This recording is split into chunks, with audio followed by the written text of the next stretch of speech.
Hadir Bu. Fatima Az-Zahra. Hadir Bu. Diah Lestari. Hadir Bu. Nadia Salsabila. Hadir Bu. Idola Muhammad Safir. Hadir. Oke, hadir semua ya. Kalian gimana nih kabarnya? Sehat. Baik, Ibu. Udah pada siap belajar belum? Udah. Tapi Ibu punya ketukan semangat nih. Aku Jadi kayak gini ya, kalau Ibu ketuk kalian jawab ya, oi gitu ya. Oi ya. Udah semangat nih ya. Ayo kita mulai pembelajarannya. Tapi sebelum itu, ada yang ingat gak minggu kemarin kita belajar tentang apa sih? Ada yang mau jelasin? Iya, boleh Ali? Pembelajaran tentang globalisasi dan dampak ketimpangan sosial. Ya betul banget, kemarin kita bahas tentang globalisasi dan dampak dari globalisasi itu adalah salah satunya ketimpangan sosial. Karena kemarin udah bahas itu, sekarang kita bakal bahas tentang strategi dan berbagai pendekatan pemberdayaan untuk mengatasi ketimpangan sosial akibat globalisasi. Boleh di next? Oke, pokok pembahasannya yang pertama adalah reaksi dan respon komunitas lokal terhadap globalisasi. Yang kedua adalah sikap selektif terhadap globalisasi. Yang ketiga adalah menghadapi tantangan globalisasi. Dan yang terakhir kita akan bahas tentang strategi dan pendekatan pemberdayaan untuk mengatasi ketimpangan sosial akibat globalisasi. Oke, boleh next. Reaksi komunitas lokal. Sebelum bahas ini, ada yang tahu gak sih komunitas lokal itu apa? Saya Bu, Boleh Fadia.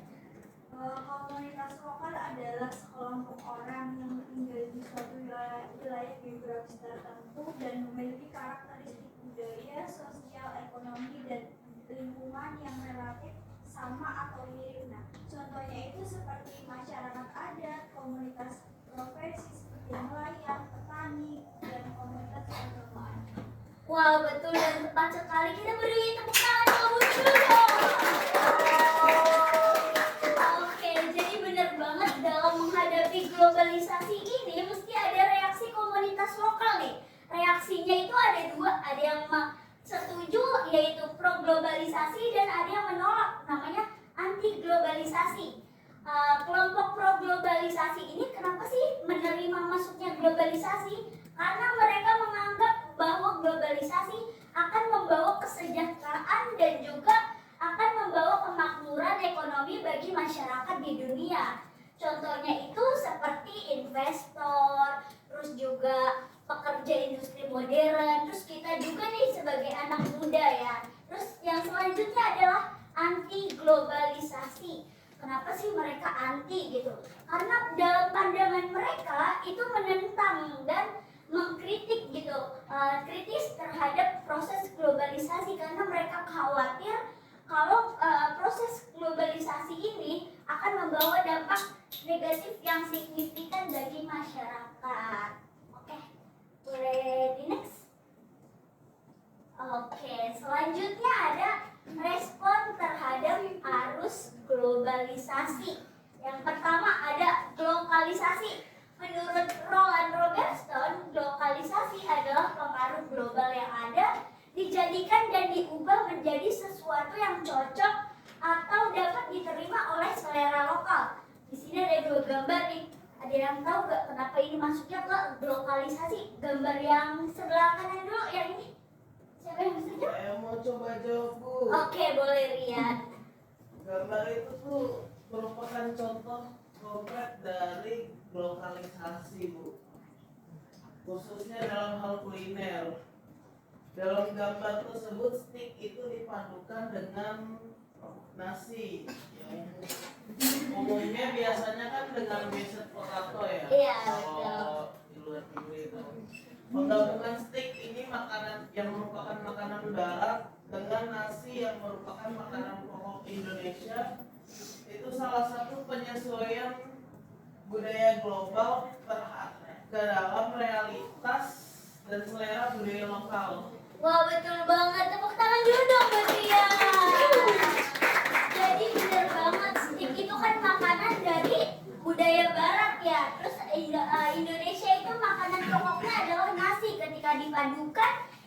menjadi selera lokal gitu. Masyarakat Indonesia pada suka.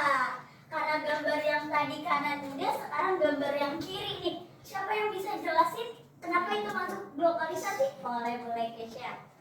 Globalisasi ini terjadi pada NCT Dream karena pakai jaket yang bernuansa batik. Ini merupakan globalisasi dalam bidang fashion. Dalam gambar tersebut, nuansa batik merupakan kekayaan budaya tradisional Indonesia yang dipadukan dengan jaket dengan model crop dan oversize, merupakan desain global atau internasional. Dan jaket tersebut menciptakan perpaduan yang unik yang bisa diterima oleh masyarakat. Wah, betul banget. Tepuk tangan lagi buat Kesha. Betul banget. Siapa di sini yang suka NCT Dream juga?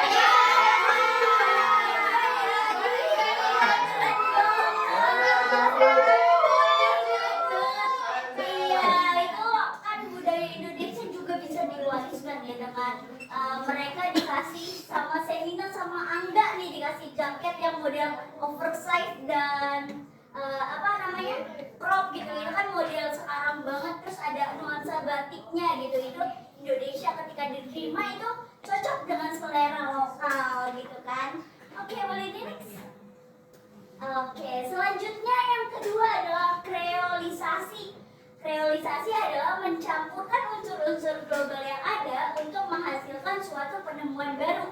Bedanya apa sih dengan lokalisasi? Kalau yang lokalisasi tadi kan ya pengaruh global yang ada dijadikan dan diubah dan untuk sesuai jadi selera masyarakat lokal gitu. Sedangkan kreolisasi ini unsur-unsur ini digabungkan untuk menjadikan kreasi baru atau penemuan-penemuan baru.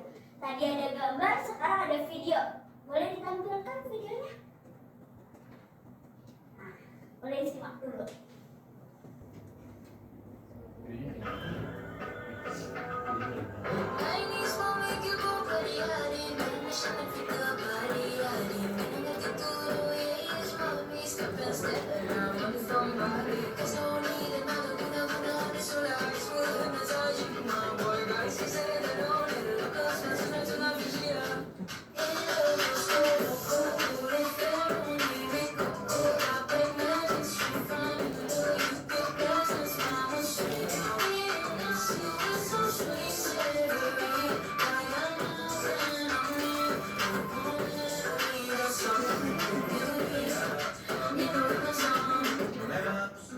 Oke, tadi sudah menampilkan videonya. Ini merupakan contoh kreolisasi. Kenapa sih masuknya ke kreolisasi? Ada yang bisa jelasin? Ibu, aku mau Boleh, Nina.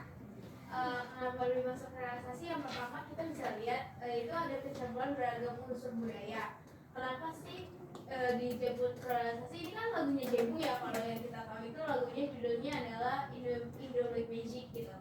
Di sini kita bisa lihat kalau itu tuh unsur genrenya adalah hip hop, yang dimana kita tahu itu tuh dari Amerika. Nah, lalu kita bisa lihat juga di situ ada penari yang menggunakan kebaya Bali gitu. Khususnya jadi kenapa disebut kreolisasi? Karena ada penggabungan dua budaya, di mana ada unsur tradisional dari Indonesia dan musik genrenya dari Amerika. Waduh, betul banget penjelasannya. Tepuk tangan dulu dong. Oke, bener banget. Jadi itu kan tadi lagunya itu percampuran Indonesia dan bahasa Inggrisnya juga ada di situ ya. Terus juga tariannya tradisional Indonesia, terus juga pakai kebaya, itu merupakan Indonesia banget gitu. Terus sekarang lagunya ini sedang viral gitu di TikTok dan dijadiin tarian seperti ini gitu. Sampai sini paham? Paham, Ibu? Oke. Sebelumnya Ibu punya kata-kata sedikit nih. Yaitu globalisasi harus disikapi dengan selektif, arif, dan juga bijaksana. Selektif itu yaitu berarti berhati-hati dalam memilah dan memilih pengaruh dari luar. Arif dan bijaksana yakni menjaga agar globalisasi dapat tidak membuat masyarakat menjadi materialistik dan juga tetap cinta tanah air Indonesia. Oke. Boleh di next. Oke, selanjutnya adalah menghadapi tantangan globalisasi. ada nih satu tokoh namanya Talcott Parsons. Dia berbicara bahwa komunitas lokal dalam menghadapi perkembangan zaman ini, mereka tuh harus mempertahankan jati diri mereka gitu. Dan ada 4 unsur utama yang harus dimiliki oleh masyarakat lokal atau biasa disebut dengan agil. Agil itu apa sih, Bu? Agil itu yang pertama A, adaptation. Kedua G, goal attainment. I, integration. Dan yang terakhir L, latensi. Kita bahas satu-satu ya. Adaptasi berarti menyesuaikan diri dengan masyarakat, dengan lingkungan gitu ya. Terus yang kedua goal attainment, berarti komunitas lokal ini harus mempunyai arah dan tujuan yang jelas gitu. Arahnya mau kemana, terus juga dia harus memanfaatkan sumber daya alam yang ada untuk menjadikan suatu tujuan bersama gitu. Terus selanjutnya ada integrasi, berarti nggak boleh kepecah-pecah, harus satu antar komponen satu dan yang lainnya agar solid gitu. Yang terakhir ada latensi, yaitu berarti memelihara dan memperbaiki budaya-budaya lokal agar nantinya menjadi motivasi untuk mempertahankan budaya lokal itu sendiri. Boleh di next? Oke, selanjutnya ada pemberdayaan masyarakat. Kan tadi tentang komunitas lokal itu globalisasi ini menyebabkan ketimpangan ya. Ketimpangan itu permasalahan sosial yang harus diatasi dengan pemberdayaan masyarakat. Dalam upaya ini harus ditingkatkan gitu supaya masyarakat yang miskin ini bisa terlepas dari belenggu kemiskinan ini dan juga bisa untuk meningkatkan potensi diri mereka. Menurut Jim Eiffel, pemberdayaan terkait erat dengan kekuatan atau power dan ketimpangan. Ia mengidentifikasi beberapa jenis kekuatan untuk pemberdayaan. Yang pertama, kekuatan atas pilihan pribadi. Berarti mereka berhak untuk memilih pilihannya sendiri gitu dan menentukan untuk kualitas hidup yang lebih baik. Yang kedua, kekuatan dalam menentukan kebutuhannya sendiri.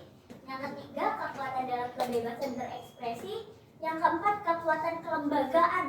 Nah, kekuatan kelembagaan itu apa sih? Dalam hal ini ya, harus meningkatkan aksesibilitas masyarakat terhadap lembaga. Lembaganya itu contohnya apa? Seperti pendidikan, keluarga, kesehatan, dan juga lain-lainnya. Yang terakhir adalah kekuatan dalam kebebasan reproduksi. Ya, dalam hal ini berarti masyarakat harus bisa menentukan kebebasan untuk proses reproduksinya sendiri. Boleh next? Oke.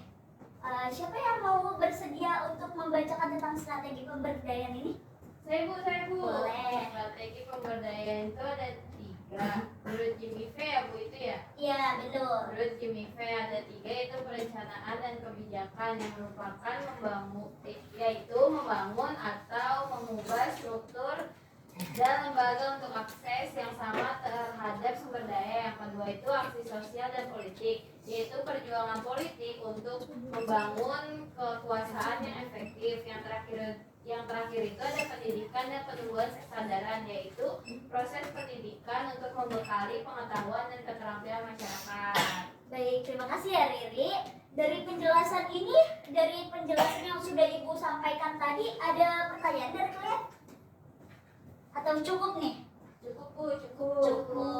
Oke, karena tidak ada pertanyaan lagi, Ibu punya kuis nih. Kuisnya berupa teka-teki silang. Bagi kalian yang bisa menjawab, kalian langsung raise hand aja. Oke. Boleh langsung ditampilin TTS-nya? Oke, Ibu sebutkan ya, soalnya Ibu bacakan. Yang pertama, menurun 1.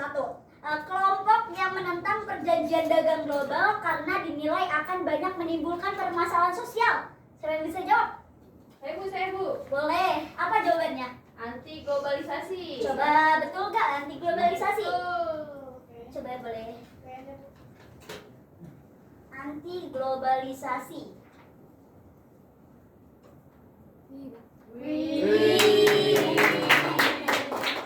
Oke, yang kedua kita bahas.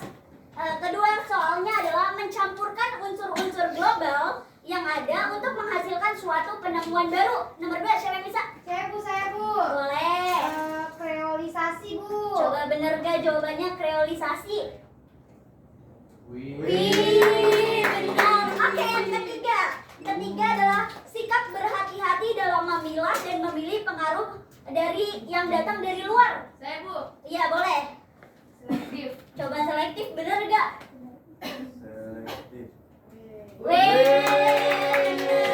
Oke, yang keempat nih. 4 fungsi penting menurut Alfred Parsons yang wajib dimiliki oleh setiap komunitas lokal agar tetap bertahan dan mempertahankan jati diri bangsa tetap terjaga. Siapa yang bisa jawab? Boleh, boleh. Agil Bu. Agil, bener gak nih Agil? Agil singkatan apa sih Risma? Adaptation. Ini apa ya? Integritas dan resilience. Iya betul banget. Oke, lanjut ya ke pertanyaan kelima. Kelompok yang menganggap bahwa globalisasi akan membawa kesejahteraan dan kemakmuran ekonomi masyarakat dunia. Saya Ibu, Boleh. pro globalisasi. Pro globalisasi, bener gak? Coba. Oke, pertanyaan terakhir nih. Pengaruh global yang ada dijadikan dan diubah sebagai sesuatu yang cocok dan dapat diterima oleh selera lokal. Coba, apa Ridho? Lokalisasi. Lokalisasi, coba.